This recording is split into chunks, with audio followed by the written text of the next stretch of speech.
히브리서 6장 1절부터 6절까지 말씀, 우리 오늘 제목은 하일랜더 증후군에 대한 처방이라는 제목으로 같이 말씀을 나누고자 합니다. 제가 수수께끼 하나 먼저 낼게요. 여러분 아마 다 들어보셨을 텐데, 아침에는 4발, 점심에는 2발, 저녁에는 3발로 걷는 짐승이 뭡니까? 짐승이라고 하면 그럴까? 동물이 뭐죠? 어떤 동물이 아침에는 4발로 걷고 점심에는 2발로 걷고 저녁에는 3발로 걸을까요? 사람이죠. 그죠? 왜 그렇습니까?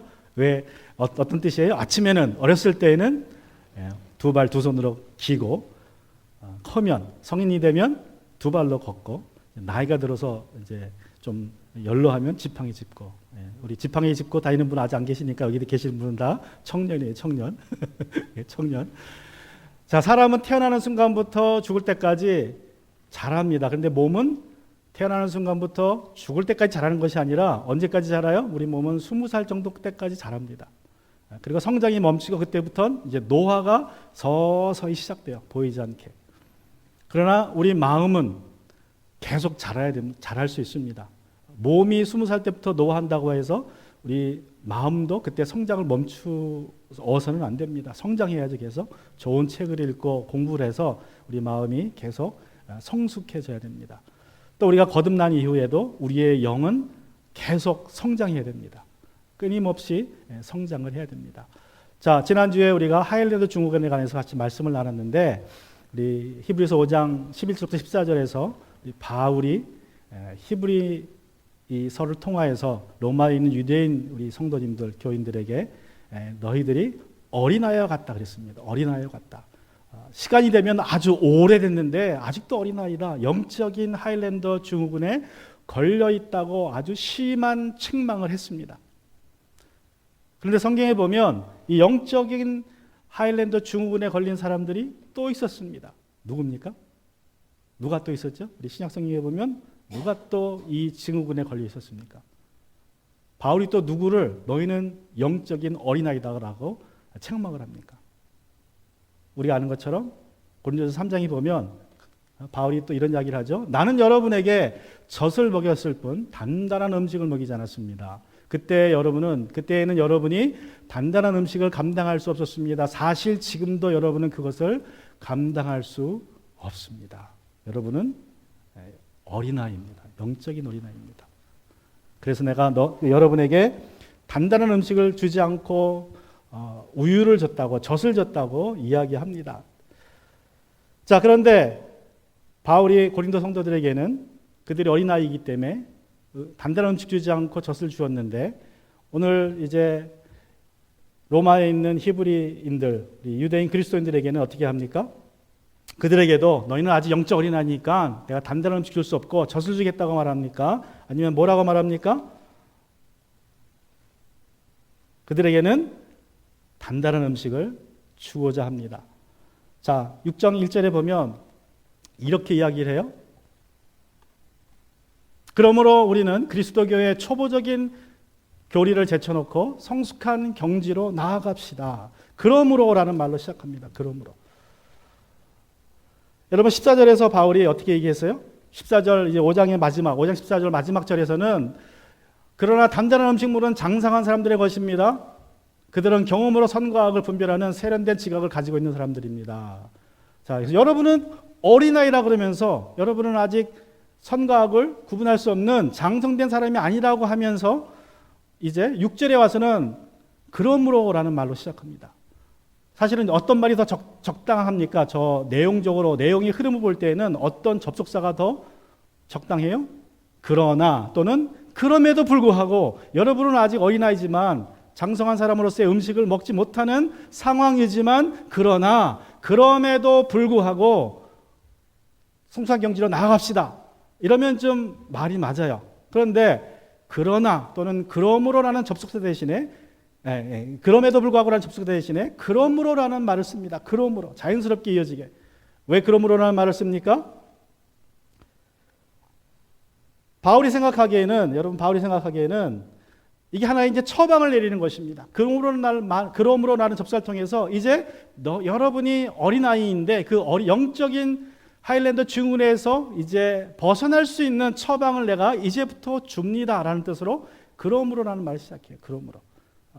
그러므로 어떤 처방을 내립니까? 우리는 그리스도교의 초보적인 교리를 제쳐놓고 성숙한 경지로 나아갑시다. 자, 여러분이 하일랜드 증후군에서 벗어나는 유일한 길은 그리스도교의 초보적인 교리를 계속 반복해서 공부하는 것이 아니라 그것을 완전히 뗄 때까지 기다렸다가 떼면 그제서야 이제 이 성숙한 경지로 나간 것이 아니라 이제 지금 여러분은 나가야 됩니다. 성숙한 경지로.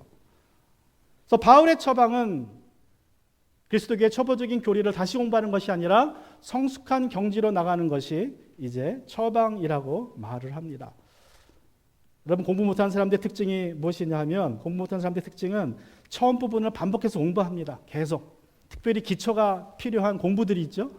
영어 공부나 수학 공부는 특별히 기초가 중요합니다. 기초가 없으면 진도가 못 나가는데, 공부 못하는 우리 학생들을 보면 앞부분만 공부하다가 공부에 지쳐서 또 잠깐 놀아요. 그러다가 또 다시 공부할 마음이 들면 또 공부를 시작하는데 1장부터 또 시작합니다. 또 명사부터 또 시작을 해요.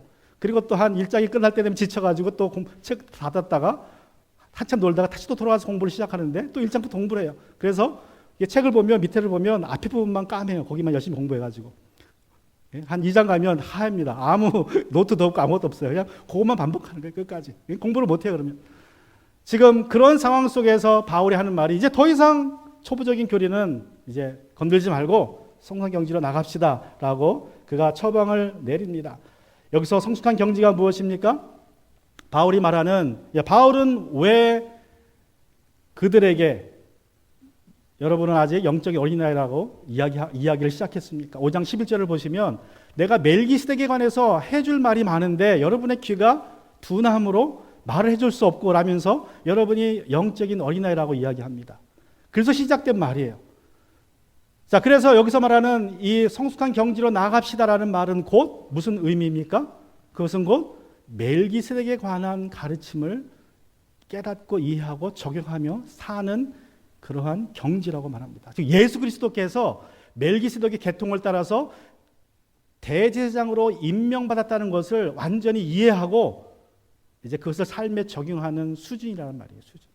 그것이 영적 하일랜드 증후군에서 벗어나는 처방이라는 것입니다. 그래서 그러므로라는 말을 쓰는 거예요. 그러므로 이런 처방을 내줍니다. 또 중요한 말이 있죠. 우리는이라고 말하면 우리는 너희뿐만 아니라 로마에 있는 유대인 그리스도뿐만 아니라 모든 그리스도인들이 다 필요한 처방입니다. 성숙한 경지로 나가는 처방.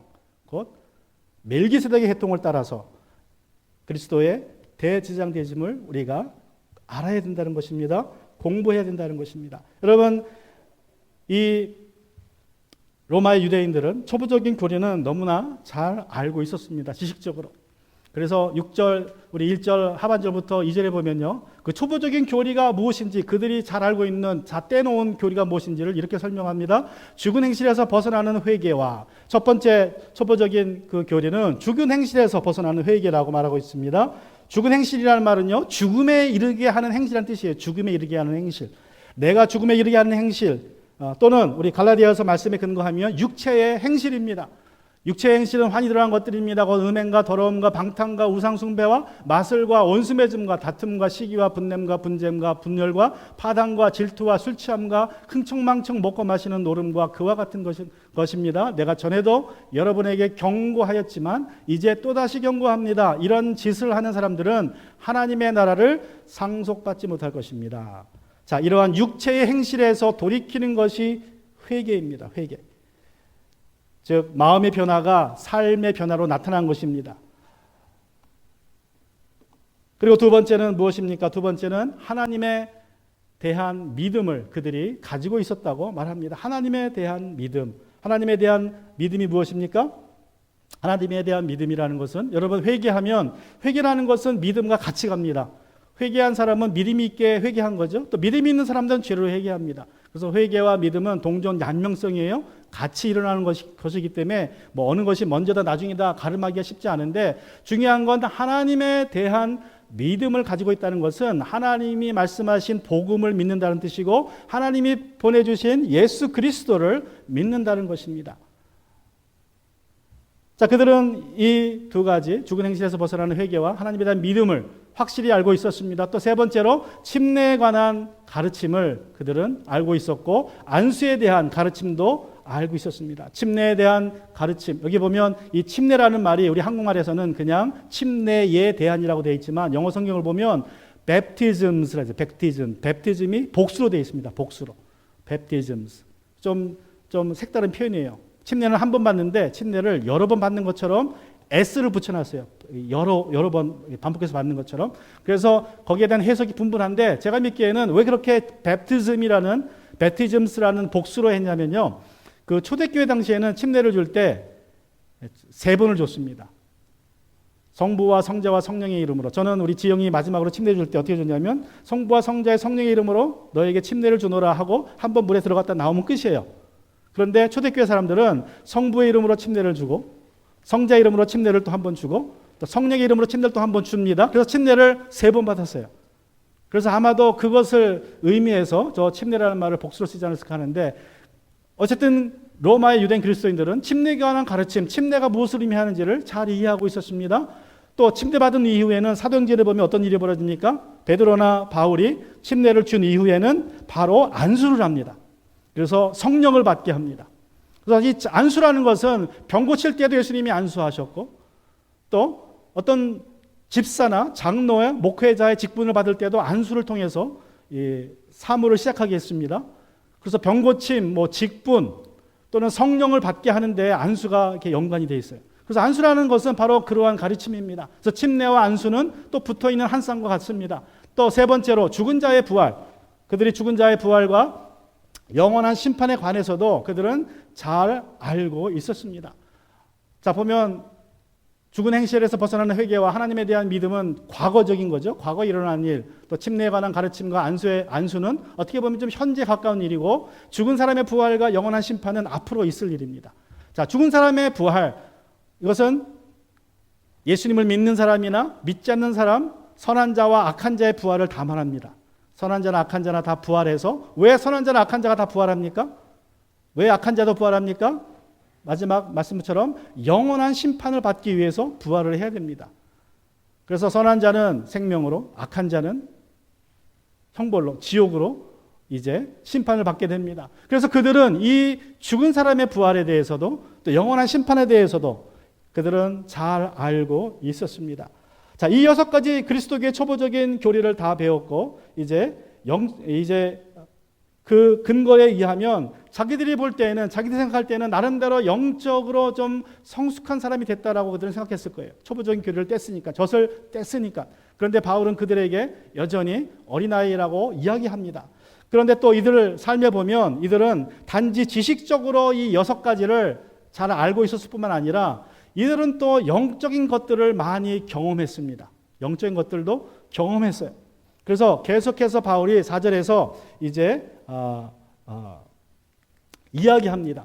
2절에 보면 이제 또다시 기초를 놓는 일이 없어야 하겠습니다 라고 말을 하면서 4절로 들어가서는 이제 이들이 단지 지식적으로 뿐만 아니라 이제 경험적으로도 믿음의 깊은 것들을 나름대로 체험하고 있다는 것을 말하고 있습니다. 한 번 빚을 받아서 하늘의 은사를 맛보고 성령을 나누어 받고 또 하나님의 선한 말씀과 장차올 세상의 권능을 맛본 사람들이, 여기는 마치 제3자를 이야기하는 것처럼 이렇게 표현하고 있지만 이 말씀은 로마에 있는 유대인 그리스도인들의 현재 상태를 말하고 있는 거예요. 현재 상태.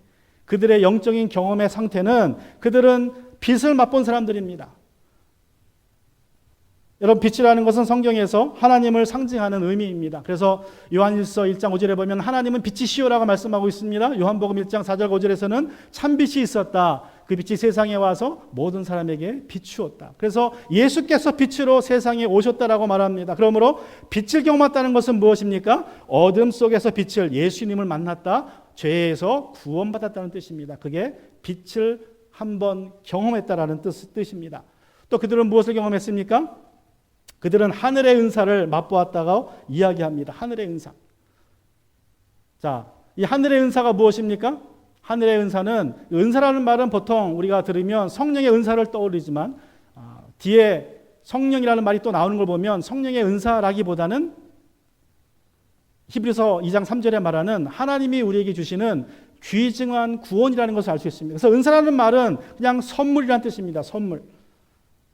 하나님이 우리에게 귀중한 선물을 주셨다라는 말을 하늘의 은사를 경험했다라고, 맛보았다라고 표현하고 있습니다. 자, 하늘의 은사를 맛보았다. 맛보았다라는 말은 무슨 뜻입니까? 그냥 간을 보기 위해서 살짝 손가락으로 찍어서 또는 한 숟가락 맛보았다는 뜻이 아닙니다. 맛보았다라는 말은 우리 앞에 보면 이제 맛보았다라고 있죠. 하늘의 은사를 맛보았고라고 있는데, 저 맛보았다라는 말은요, 우리 뭐 샘스 같은 데나 가면 이제 그 음식을 좀 나눠주죠. 샘플링 하라고, 한번 시식을 해보라고. 맛보았다는 말은 그냥 하늘의 은사를 시식했다는 뜻이 아니라 아주 배부르게 먹었다는 뜻이, 배부르게 먹었다. 그냥 한 숟가락 또는 한 점 먹어봤다는 뜻이 아니에요.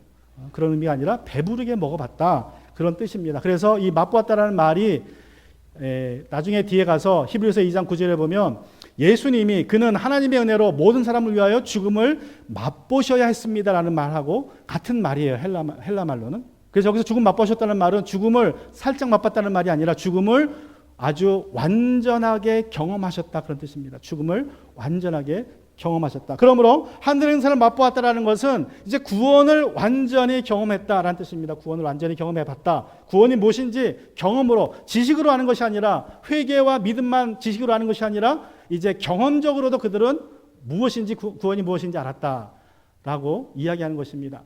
자, 세 번째는 뭐예요? 성령을 나누어 받고, 그들은 성령의 은사도 경험했습니다. 성령의 은사, 성령도 받았습니다. 그래서 말씀드린 것처럼 하늘의 은사가 성령의 은사가 아닙니다. 저거는 구원을 말하고 성령을 나누어 받고, 근데 여기서 성령이라는 말이 헬라 말 보면 그냥 Holy Spirit이에요. 앞에 더라는 정관사가 없습니다. 그래서 성경에 보면, 신약 성경에서 더라는 정관사가 붙어서 더 Holy Spirit 하면 성령 하나님을 의미하고, 그냥 Holy Spirit 또는 그냥 Spirit 그러면 대체로 그것은 성령의 능력, 성령의 은사를 표현합니다. 그래서 여기서 보면 성령은, 우리 한국말로는 성령으로 뭘 알 수 없지만 헬라말로 언어로 볼 때에는 성령을 나누어 받고라는 말은요, 성령의 능력을, 성령의 은사를 나누어 받았다는 것입니다. 그들은 성령의 은사도 아주 충만히 경험했습니다.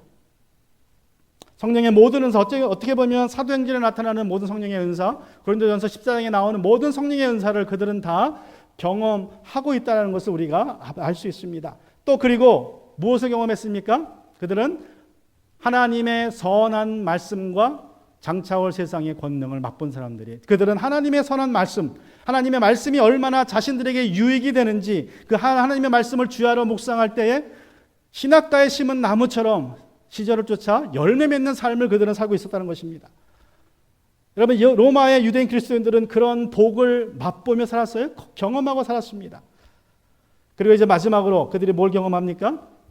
그들은 하나님의 선한 말씀과 장차올 세상의 권능을 맛본 사람들이, 그들은 장차올 세상의 권능, 능력, 파워를 맛봤다고 얘기합니다. 파워를.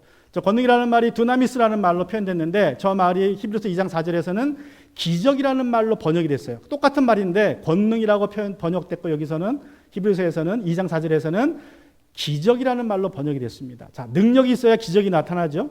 능력이 있어야 기적이 나타나는데, 자, 장차 올 세상이 어떤 세상이냐라는 것을 이해하는 데에 저 권능이라는 말이 핵심이에요. 자, 장차 올 세상을 어떤 사람들은 천국으로 이해를 합니다. 천국으로. 또 어떤 사람들은 저 장차 올 세상이 천년 왕국이라고 이해를 합니다.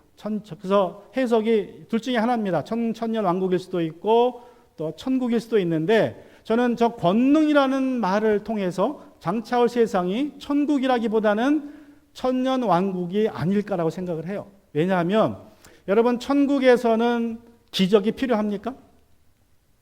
우리가 살면서 기적이 왜 필요해요? 살면서 우리가 이 세상 사는 동안에 병 고침받는 기적, 오병이어의 기적, 죽은 자가 살아나는 기적과 같은 그 기적, 내 인간의 상황으로는 불가능하지만 하나님이 개입하셔야 문제가 해결되는 그 기적 같은 상황이 왜 필요합니까? 이 세상에서는, 이 세상이 뭐 하기 때문에? 불완전하기 때문에 그렇습니다. 그죠? 이 세상엔 불완전하고 이 세상은 내가 할 수 없는 것들이 너무나 많아요. 그래서 하나님의 도우심, 기적이 필요합니다. 자, 저 하나님의 권능, 기적이 그러면 천국에서도 필요할까요? 천국에서는 기적이 필요 없죠. 왜 그래요? 천국은 완전한 곳이니까. 천국에서는 아플 일이 없어요. 병 치유 위해서 기도할 일이 없습니다. 먹을 게 부족함이 없어요. 오병이어 때처럼 먹을 것을 위해서, 일용할 양식을 위해서 기도할 필요가 없습니다. 천국은 완전해서 하나님의 기적이 필요 없어요. 그러면 언제 필요하냐? 천년 왕국 시대에 기적이 필요합니다. 기적이. 왜 그래요? 예수님이 다시 오셔서 사단이 무적행에 잡혀 들어가서 천년 동안 갇혀 있는 동안에 천년 왕국이 시작되고 예수 믿는 자들이 이 세상에서 왕이 돼서 왕 노릇합니다. 통치합니다. 자, 천년 왕국 때에는요, 사탄과 귀신들이 다 무적행에 들어가 있기 때문에 뭐가 없을까요? 죄에 대한 유혹이 없어요. 외부적으로. 그래서 외부에서 유혹받지 않습니다. 외부에서 유혹받아서 죄로 넘어가는 일이 없어요. 그러나 사람이 사는 세상이기 때문에 어떤 일이 벌어질 수 있어요? 일하다가 다칠 수 있어요. 그죠? 또 병 걸릴 수 있어요. 또 살다가 오해도 생깁니다. 사람끼리 부닥치다가 오해도 생겨요. 그럼 또 오해가, 관계가 어려워지고 힘들어집니다. 그럴 때에 필요한 것이 성령의 권능이라는 거예요. 필요한 권능. 그래서 성령의 권능이라는 것은요, 우리가 천년왕국 때에 우리 모든 그리스도인들이 자기의 받은 은사대로 그 은사를 가지고 서로 섬기는 시대입니다. 서로 자기가 받은 하나님의 은사를 가지고 서로 세워주는 시대가 되는 거예요. 천년 동안. 그래서 장차올 세상의 권능이, 즉 로마에 있는 유대인 그리스도인들은요, 성령의 은사를 아주 그냥 충만하게 경험한 사람들입니다. 경험하고 있는 사람들이에요. 현재 진행형입니다. 저들은 성령의 은사를, 또 신령한 은혜들을 다 경험하고 살고 있는 그러한 사람들입니다. 자, 여러분, 그들은 지식적으로도 그리스도교의 초보적인 교리를 다 알고 있었고, 그래서 분명한 구원에 대한 경험이 있었고, 또 성령의 경험을 가지고 있었습니다. 그럼에도 불구하고 바울은 그들에게 뭐라고 얘기했어요? 바울은 그들을 영적인 어린아이다. 너희는 영적으로 하일랜더 증후군에 걸려있다라고 얘기를 해요. 그래서 성숙한 경지로 나가야 된다. 그런데 그 성숙한 경지가 무엇입니까? 그 성숙한 경지라는 것은 그리스도께서 멜기세덱의 반차를 따라서, 또 계통을 따라서 대제사장으로서 임명되셨다는 말씀입니다. 그것을 이해하는 것이 성숙한 경지예요. 여러분, 우리가 영적인 하일랜더 증후군에서 치유받아서 성숙한 경지에 나가야 하는 이유를 바울이 6절에서 이렇게 말합니다. 내가 성경을 많이 알고 성령의 기적을 많이 체험하고 은사를 많이 내가 사용한다 하더라도 내가 더 성숙해져야 될 이유에 대해서 바울이 6절에서 이렇게 말하고 있어요. 6절에서 보면 타락하면 그들을 새롭게 해서 회개에 이르게 할 수 없습니다. 그런 사람들이야말로 하나님의 아들을 다시 십자가에 못 박고 욕되게 하는 것이기 때문입니다. 자,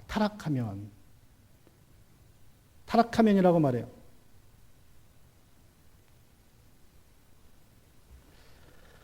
자, 여러분, 우리가 구원의 모든 지식을 알고 있고 그리스도교의 초보적인 중요한 6가지 진리들을 알고 있고 많은 영적인 체험을 했어도 타락할 수 있다는 것입니다. 여기서 타락했다는 말은요, 예수님을 부인했다 그런 뜻이 아니에요. 예수님을 부인하고 하나님을 부인하고 성령을 거부한 상태가 아니라 그냥 타락했다는 말 자체가 떨어져 나가다, 실족하다 그런 뜻, 실족하다, 떨어져 나가다. 하나님의 은혜로부터 멀어지다 그런 뜻입니다.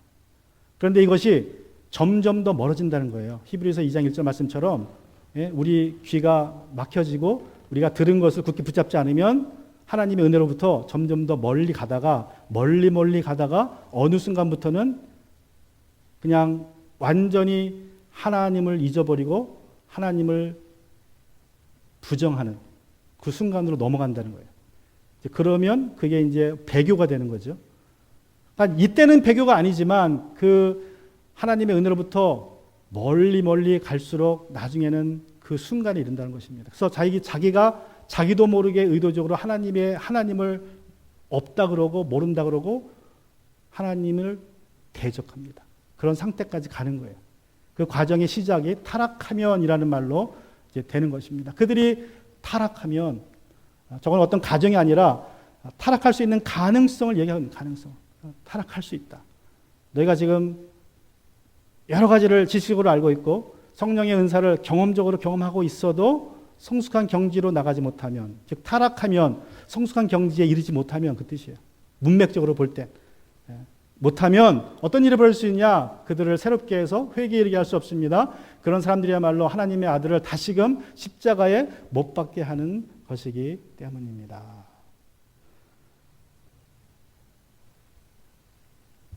여러분 우리가 타락하면 왜 다시금 회개에 이를 수 없게 됩니까? 두 가지 이유를 이제 우리가 타락할 때에 우리가 점점 그리스도의 은혜에서 하나님 은혜에서 멀어져 가서 어느 순간부터 이제 하나님을 거부하게 되고 하나님이 없다라고 얘기하기 시작하면 우리가 다시 회개할 수 없는 이유는 첫 번째 이유는요. 말씀드린 것처럼 내 마음의 상태 자체가 회개할 마음이 없어져 버려요. 그래서 회개하지 않습니다. 내 스스로가 회개할 마음이 생기질 않아요. 그래서 하나님이 그 상태로 내버려 두세요. 로마서의 말씀 우리처럼 2장 28절에 보면 하나님의 사람들을 인정하기를 싫어함으로 하나님께서는 사람들을 타락한 마음 자리에 내버려 두셔서 해서는 안 될 일을 하도록 놓아두셨습니다. 하나님이 우리를 놓아두실 수밖에 없어요. 왜냐하면 내가 그렇게 선택했기 때문에. 하나님 내 자유의 의지를 존중하실 수밖에 없습니다. 그래서 그냥 납둬 버리세요. 어쩔 수 없이. 그래서 내가 회개할 마음이 생기지 않아요. 그래서 회개에 이룰 수 없습니다. 그게 첫 번째 이유입니다. 아주 어떻게 보면 가장 큰 하나님으로부터 저주죠. 하나님이 나를 간섭하지 않아요. 그래서 회개할 마음이 생기지 않는 게 첫 번째 이유고, 두 번째 이유는 뭘까요? 두 번째 이유는 혹시라도 내가 다시 믿지 않던 상태로 돌아가면 어떻게 됩니까? 그러니까 내가 하나님을 잘 믿다가 모든 경험을 다 하고 영적인 경험을 하고 하나님을 잘 믿다가 점점점 은혜에서 멀어져 가지고 하나님을 부인하는 대적하는 상태로 다시 돌아가 버려요. 다시 그 말은 믿지 않는 상태로 돌아가 버리는 거예요. 내가 예수님을 이제 떠나서 믿지 않는 상태로 돌아가서 하나님을 대적하는 어둠 속에서 내가 살기 시작하면 또 어떤 일이 벌어지냐? 그때 다시 돌아오려고 하면 첫 번째는 돌아올 마음이 생기지도 않지만 두 번째는 혹시라도 돌아올 마음이 생겨서 돌아오고자 하더라도 어떤 일이 벌어지느냐? 그 다음 말씀에 보면 그런 사람들이야말로 하나님의 아들을 다시금 십자가에 못 박고 욕되게 하는 것이기 때문입니다. 내가 다시 돌아오려고 하더라도 내가 다시 돌아오면 어떤 일이 벌어져요? 다시금 예수님을 십자가에 못 박게 되는 일이 벌어지는 거예요. 내가 처음 상태로 돌아가 버렸기 때문에 내가 구원받기 이전 상태로 돌아갔기 때문에. 그래서 우리말 성경에는 그게 잘 나타나지 않았지만 우리 영어 성경에 보면 to themselves라는 말이 있어요. 그런 사람들에게는 다시 예수님을 십자가에 못 박게 하고 욕되게 하는 것이다. 욕되게 하는 것이라는 것은 예수님이 십자가 못 박혔을 때 완전히 벌거벗어서 십자가에 달리죠. 우리 그림에 보듯이 앞에 이렇게 가린 게 아닙니다. 완전 나체로. 그게 이제 욕되게 한다는 소리예요. 자, 예수님은 지금 어디 계세요? 예수님은 지금 어디 계십니까? 하늘의 지성소에서 대제사장으로서 일하고 계세요. 우리를 위해서 중보기도 하고 계십니다. 그죠? 그런데 어떤 타락한 사람이 잘 믿다가 완전히 믿기 전의 순간으로 돌아갔던 사람이 다시 돌아오려고 하면 어떤 일이 벌어지느냐? 그 하늘에 계신 예수님이 다시 지상으로 내려와서 십자가에 못 박혀야 하는 거예요. 그 사람을 위해서. 두 번째로. 그런데 문제는 히브리서에 반복되는 말씀 중에 하나가 예수님은 단번에 자신을 십자가의 희생물로 드리셨어요. 단번에 죽으시고 단번에 우리를 위한 완벽한 속죄물로 올라가셨기 때문에 다시 십자가에 달리시면 단번에라는 말이 사라집니다. 그러면 어떻게 돼요? 육신을 가진 대제사장들이 매년 속죄일에 제물을 드린 것처럼 반복되는 제사가 되어버려요. 다시 말하면 예수님의 속죄가 완전치 못하다는 것이 증명되어 버립니다. 그래서 예수님이 다시 십자가에 못 박힐 수가 없어요. 이 두 가지 이유로 한번 타락하면 그 사람에게는 다시 돌아올 일이 없습니다. 탕자의 비유에서 나온 것처럼 정말 하나님의 은혜로 천지지변이 일어나서 아주 완전히 아버지를 잊어먹기 전에 다시 돌아오는 은혜가 있을 수는 있어도 완전히 저쪽 사이드로 가버리면 다시 돌아올 수가 없어요.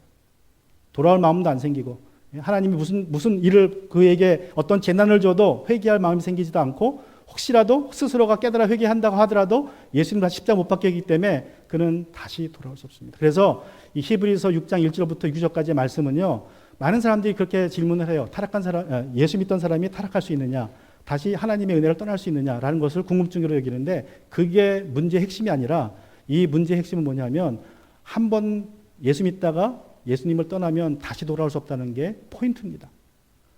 예수님을 떠날 수 있느냐 없느냐가 문제가 아니에요. 떠날 수 있어요. 그러나 한 번 떠나면 다시 돌아올 수 없다는 게 지금 바울의 포인트예요. 다시 돌아올 수 없다. 그러므로 우리가 성장해야 된다.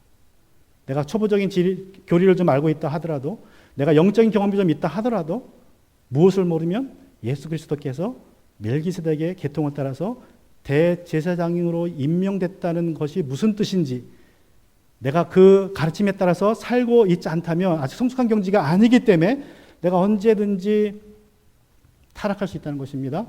타락한다는 것은 은혜로부터 멀어질 수 있다는 거예요. 내 귀가 둔해져서 점점점 내 마음이 강팍해지고 결국에는 민수기 14장에 나오는 이스라엘 백성들처럼 가나안 땅에 들어가기를 내 스스로 거절할 수 있다는 거예요. 내 스스로. 그것이 바울에게 이 로마의 유대인 그리스도인들에게 주는 경고입니다. 그러므로 너희는 뭐 해야 된다? 그러므로 너희는 성숙해야 된다. 지금 이 어린아이 자리에 머물러 있으면 어느 순간부터 나도 모르게 하나님의 은혜로부터 멀어질 수 있다. 나도 모르게 내 귀가 둔해지고, 그래서 설교가 짜증나요. 교회 오기 싫습니다. 그래서 교회를 안 와요. 처음에는 교회 안 올 수 없으니까 늦게 와요. 5분 늦게, 10분 늦게, 20분 늦게. 그러다가 교회 안 와요. 그리고 신방 가는 것도 귀찮습니다. 목사님이 와서 권면하는 것도, 성도들이 가서 권면하는 것도 귀찮아요. 듣기 싫어요. 그냥 듣기 싫어요. 그러다가 완전히 하자는 하나님을 잊어먹고 이제 하나님을 배교하는 그런 단계까지 가게 될 수 있습니다. 자, 그래서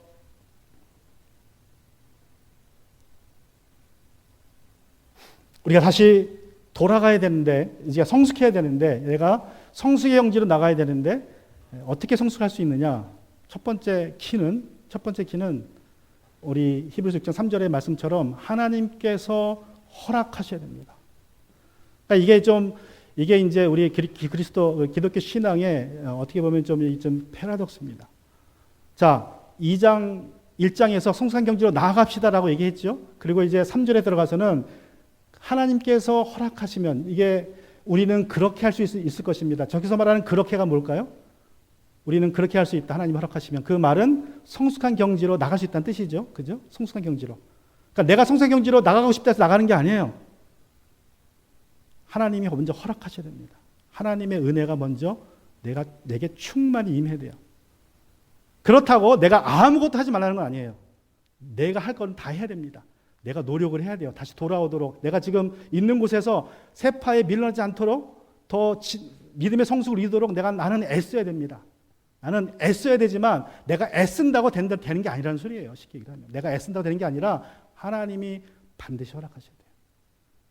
에디슨이 이런 말을 했죠. 천재는 90%의 땀과 1%의 영감으로 되어진다. 에디슨 스스로가 그랬어요. 99%의 노력을 했습니다. 그러나 1%의 영감이 주어지지 않으면 그는 아무것도 발명할 수 없었습니다. 마찬가지로 우리 그리스도인들도 성숙에 이르기 위해서는요, 내가 열심히 애써야 됩니다. 내가 할 바는 다 해야 돼요. 초보적인 교리를 다 공부하고 영적인 경험도 다 해야 됩니다. 그러나 거기에 하나님의 은혜가 부어져야 돼요. 내 스스로 이룰 수 있는 게 아니에요. 하나님이 허락하셔야 됩니다. 내가 99%의 노력을 해야 돼요. 그리고 하나님의 1%의 은혜가 거기에 임해야, 여러분, 물이 99도에도 안 끕니다. 물은 100도가 돼야 끓죠. 그죠? 99도 아무리 내가 유지해도 물을 안 끓어요. 100도가 딱 돼야 물이 끓습니다. 내 노력으로 99% 이룰 수 있어요. 그러나 100%는 못 갑니다. 하나님이 1%를 더해 주셔야 돼요. 1도를. 그러면 끄는 거예요. 내가 노력 열심히 하지만 내가 성숙에 이룰 수 없습니다. 하나님이 은혜를 부어주셔야 돼요. 하나님이 은혜를 부어주셔야 내가 그 영적 성숙의 그 단계로 내가 올라갈 수 있습니다. 자, 그래서 하나님의 은혜가 전적으로 우리에게 필요합니다. 내가 노력도 해야 되고 내가 수고도 해야 되지만 하나님의 그 은혜가 필요합니다. 그래서 우리가 기도해야 됩니다. 자, 이 하나님의 은혜가 우리에게 필요하다는 것을 6장 1절에서도 사실은 잘 나와 있습니다. 우리 6장 1절을 보면 우리말 성경에는 대부분의 성경들이 이렇게 번역했어요. 성숙한 경지로 나아갑시다. 능동태입니다. 원래는 헬라어 성경에 보면 저 경지로 나가자는 말은요, 중간태나 수동태로 돼 있습니다. 중간태라는 것은 내 스스로에게 어떤 그 행동이 다시 돌아오는 거죠. 그래서 능동태로도 해석이 될 수 있지만 문법적으로 저 단어가 중간태이고 또 수동태입니다. 다시 말하면 우리 새로 New NIV 성경이 이렇게 번역을 했어요. Therefore let us move beyond the elementary teachings about Christ and be taken forward to maturity. Be taken 무슨 말이에요? 수동태죠? 내 스스로 가고 싶어 가는 게 아니라는 거예요. 하나님이 도와주셔야 성숙으로 나가는 거지 내 스스로. 그래서 3절에서 바울이 하나님이 허락하시면 우리는 그렇게 될 수 있습니다. 성숙한 경지로 하나님이 우리를 이끌어 주실 것입니다. 라고 말하고 있는 것입니다. 여러분, 이 로마의 유대인 그리스도인들이 지식적으로는 그리스도교의 초보적인 교리를 잘 알고 있었고 뿐만 아니라 구원과 성령의 은사들, 권능들을 아주 확실하게 경험하고 있었습니다. 그러나 이들의 영적 상태는 아직 어린아이라고 바울은 이야기해요. 너희가 다 알고 있고 다 경험하고 있지만 너희는 아직 어린아이다. 왜 그렇습니까? 그 결정적인 이유는 예수 그리스도께서 멜기세덱의 계통을 따라서 대제사장으로 이제 임명되셨다는 뜻이 그들이 무엇인지 알지 못했습니다. 또는 알고 있어도 삶으로 적용하지 못하고 있었어요. 머리는 아는데 삶으로 적용하지 못하고 있을 수도 있습니다. 여러분, 예수님은 우리가 지난번에 공부했던 것처럼 태초부터 영원한 제사장이셨습니다. 그죠? 나눴죠? 그래서 어쩌면 창세기 3장에 나오는 아담과 하와가 입었던 가죽옷도 예수님이 양을 잡아서 직접 만들어 주셨을 수도 있어요. 왜냐하면 예수님이 누구니까? 제사장이니까.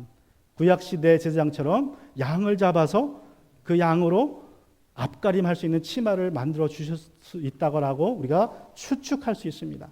여러분, 예수님은 태초부터 제사장으로 계시다가 육신의 몸을 입고 오셔서 이제 어떻게 하십니까? 마침내 대제사장의 임무를 감당하기 위해서 십자가에서 죽으시고 그리고 부활하십니다.